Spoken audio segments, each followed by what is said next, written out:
You're watching South East Today. Our top story tonight. Devastated and angry, the parents of a newborn baby who died say warning signs were missed at a Sussex hospital. When a mother meets their child, it's an immediate bond and connection. I didn't get it.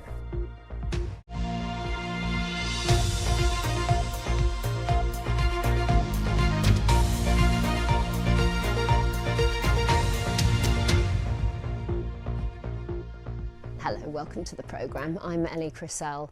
The parents of a baby girl who died just 5 days after she was born say they're devastated and furious, claiming desperate warning signs were missed at a Sussex hospital.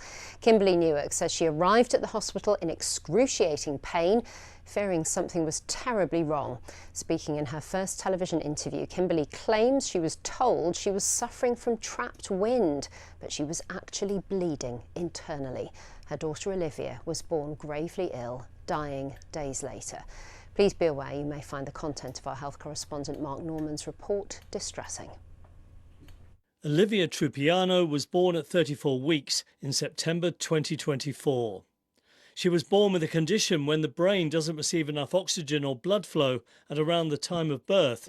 Her parents are understandably devastated. To see that she's not moving and things like that, it's a shock sort of thing. I still feel guilt, like I never got to.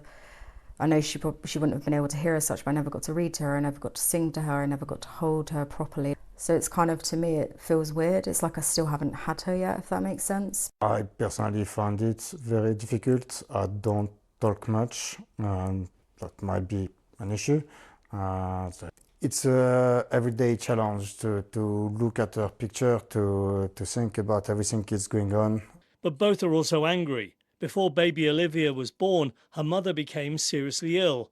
Doctors discovered she'd suffered a rupture of a major blood vessel, causing internal bleeding.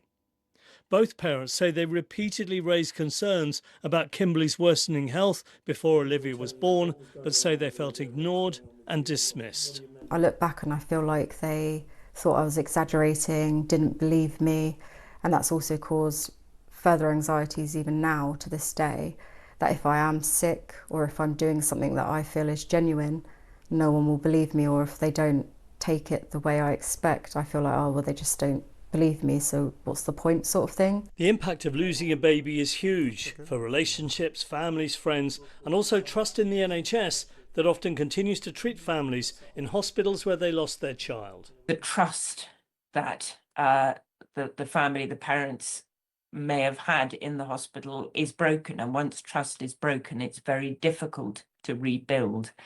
I think there is enormous amount of fear and anxiety for the parents. Both hospitals are run by University Hospital Sussex. In a statement it said it was desperately sorry for the loss of Olivia and the trauma and grief it's caused everyone in the family.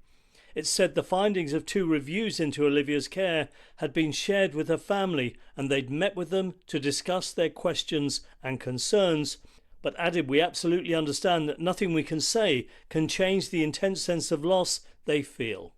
It's a period of intense focus on the Trust Maternity Department. It's given evidence to a national review run by Baroness Amos, and the government is in the process of setting up a separate independent review of the Trust's own maternity services.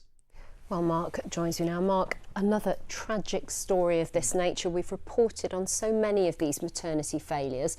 What's being done? Well, you're so right. I've spoken to so many families over the last few years having to deal with the grief of losing a child in Sussex and in East Kent, of course. Like Kimberly, every one of them struggling to understand what's happened, but I also think every one of them wanting to see improvements at the hospital trust. Now in Sussex, there are 9,000 babies born every year in this trust across its 4 hospitals in Brighton, Worthing, Haywards Heath and Chichester.